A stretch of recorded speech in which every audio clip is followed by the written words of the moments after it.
You not only forced our son to do household chores and child rearing, but now you're after our money too? Get out of this house, you leeching lazy bum only bringing in $700. I broke into a cold sweat as my mother-in-law pointed a knife at me and shouted. I was heartbroken after all. I was doing all the work and taking care of the kids in place of my jobless husband. I had reached my breaking point. I abandoned the chores, grabbed my child, and decided to head back to my parents' house. My name is Emily, 23 years old, living with my husband, our child, and my mother-in-law. My husband Richard was a senior at my high school, an ace of the soccer team and the admired student president. He was the object of everyone's admiration. When he returned to our hometown after getting a job, he approached me, and I was taken aback. After a few dates, we began a serious relationship. Even as an adult, he was my handsome, brag-worthy boyfriend. After I graduated from a vocational school, I found out I was pregnant. The order was a bit off, but I believed I could have a happy life with my child and Richard. My hopes were shattered during a conversation about life after marriage. How about we live in my parents' house after we get married? Why? I would like it to be just the three of us with our child. That's going to cost a lot, isn't it? If we live in my parents' house, we don't need to worry about money. If we both work, we can afford an apartment, right? Well, about that, my income this month is pretty bad. How bad? Less than $1,000. What? Why so low? You said you were working at an IT company. Actually, I quit. Now I'm making money at the casino and working part-time. Casino? Why on earth would you do that? Apparently, he quit his job after just 1 month. If you're willing to cover all the expenses, I'm fine with living in an apartment. His detached tone made me anxious, wondering if I was the only one excited about our new life. Seeing my concern, he held both my hands tightly. It's just until I find another job. I'll make you happy, Emily. I'll do all the housework and child rearing until then. Believing in his words, we got married. We started our life in his parents' house. After safely giving birth, I resolved to work hard for my son. Both Richard and my mother-in-law seemed happy, and I was looking forward to our future life together. However, even after the birth, Richard didn't do any housework or child rearing, spending his days at the casino.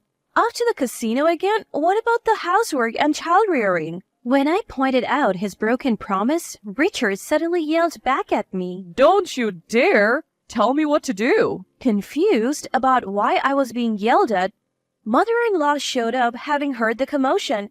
What's all this noise? Oh, it's just that I'm busy with work and she's asking for help with housework and child rearing. What? That's a wife's job. Richard hadn't told mother-in-law he quit his job. He portrayed me as the worst wife, pushing housework and child rearing onto him. Mother-in-law, initially kind, started hating me after buying into Richard's story. Richard continued his part-time work and casino visits. Though he only earned about $700, he would ambitiously go to the casino, aiming to double it, but ended up losing everything. I paid most of the living expenses. Consequently, our life became tough without me working. So I started working again after leaving our son at a childcare center. Thankfully, my qualification as a dental hygienist landed me a job pretty quickly. But every day when I got home from work, I was met with my mother-in-law shouting, "What time do you think it is? This isn't playtime. You're a parent, yet all you do is frolic around. Get to making dinner now." In her frustration, mother-in-law slammed the newspaper she was holding onto the floor. She had a habit of lashing out at things, sometimes going as far as smashing plates when she got really angry. My mother-in-law was the explosive type. Her attitude would shift at the slightest annoyance. The fear of not knowing what she might do next kept me submissive. But between caring for my young son, working, and doing housework every day, I was mentally and physically drained. I couldn't take it anymore, so I decided to talk to Richard again. I caught him early in the morning before he left for the casino. "Listen, I am at my limit. You could help out with our kid a little, couldn't you?" What? Like I said, I'm busy. I'm preparing to get a new job. You understand, right? Would you rather I stay unemployed forever? You'd be in trouble then, huh? The father of your child, jobless. If you don't like it, just do as you're told. But we are barely scraping by as it is. I am covering all our food costs with my savings, you know. Do you have any idea how much diapers cost? You say you're earning at the casino, but you never give us any money. Our living expenses were mostly covered by my money. Mother-in-law used to pay for utilities, but recently she started asking for $500 a month, so I was dipping into my savings. Even the food costs were coming out of my savings and my money was running out fast. All I had was money saved from a part-time job I had when I was a student. Enough. The nerve of you to talk back. You have a lot of nerve to say such things after you moved into my house. Richard was usually very kind. However, when it came to money or casino-related issues, his attitude changed drastically. Hearing Richard's shouting, mother-in-law entered the room. What now? Is your wife complaining again? Yeah, she is. She's telling me to do housework and childcare, and to pay for living expenses on top of that. What a brazen woman you are. Richard, you should go to work. Thanks, I'll be going. With that, Richard left. As soon as Richard was out of sight, mother-in-law's gaze sharpened. You have got some nerve. Pushing childcare and household work onto us and demanding money. You should be ashamed. It's not like that.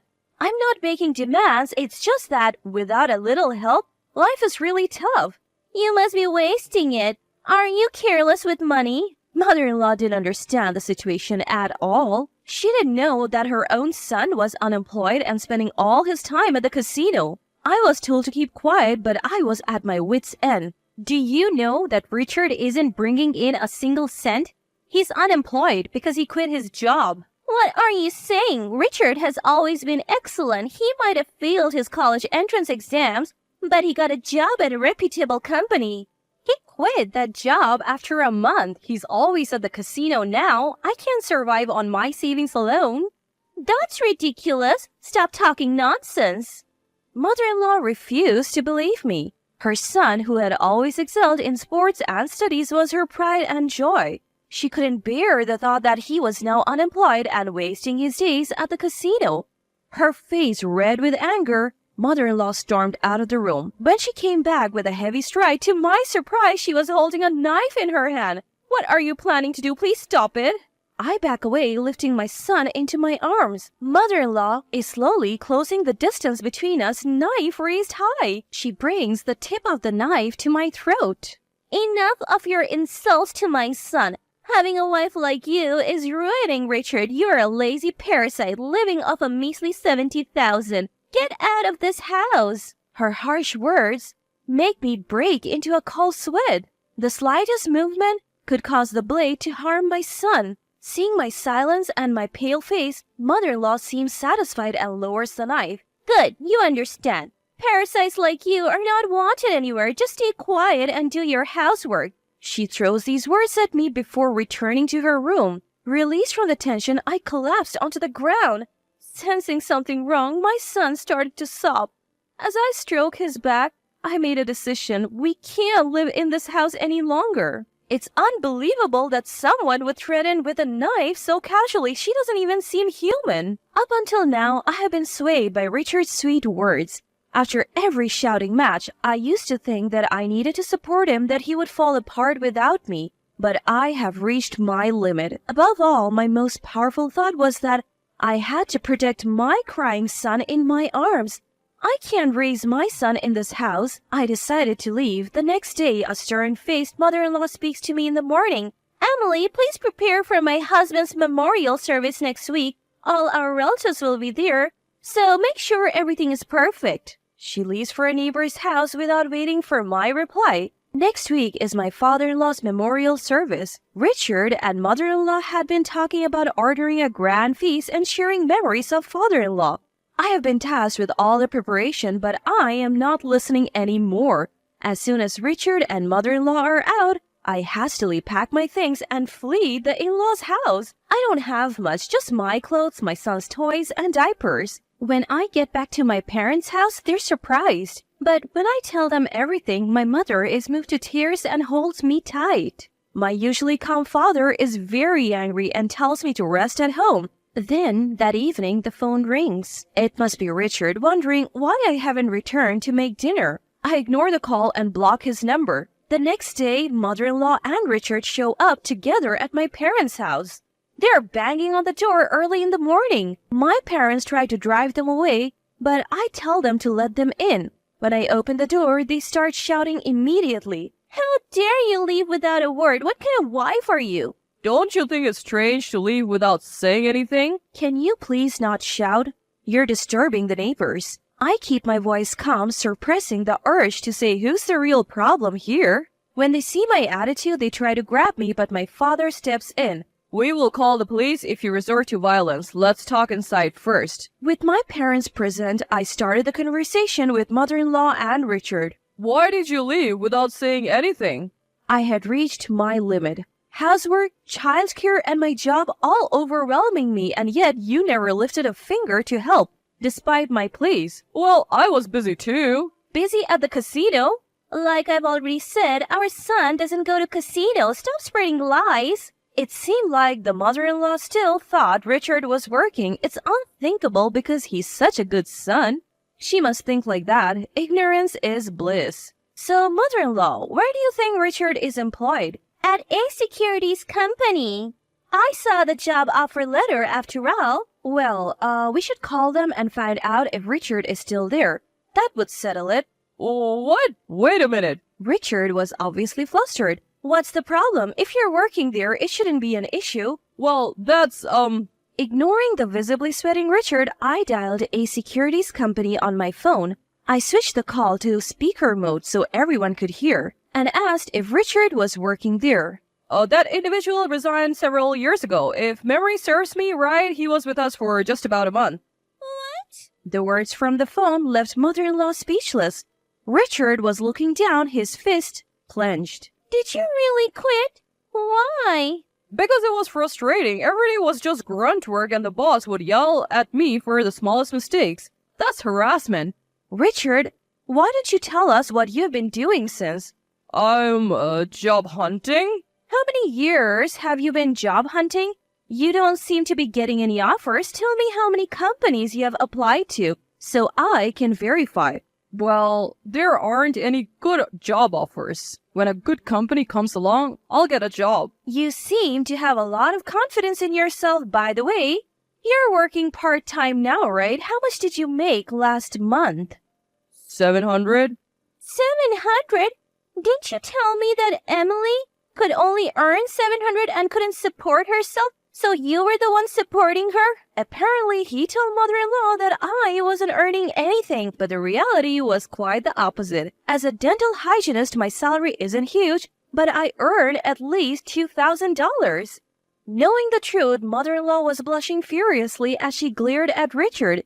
In that situation, Richard became extremely angry. Why do you have to do this? This is all your fault, making me look like a fool.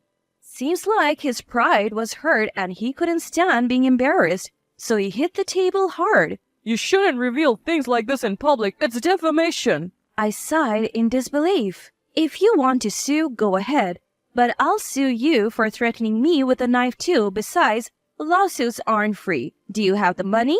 At that, Richard clicked his tongue. He probably spent all his earnings for this month at the casino. As mother-in-law was in shock, after learning the truth about Richard's unemployment, I laid it out for her. I am the one earning all our living expenses. When we got married, Richard said he would take care of housework and childcare in place of my job. But after we married, he did none of it. That's different from what I heard. Mother-in-law just went ahead and trusted whatever Richard told her, right? She got upset when I asked for help with the chores and childcare. She even pointed a knife at me and told me to keep quiet and do my housework. I could see my mother-in-law's face turning pale. Standing in front of my parents being called out for her misconduct, she looked uncomfortable. Mother-in-law, you haven't contributed a penny to the household either. We have been living on my income this whole time. I have no intention of working for you any longer. So I would like a divorce, please.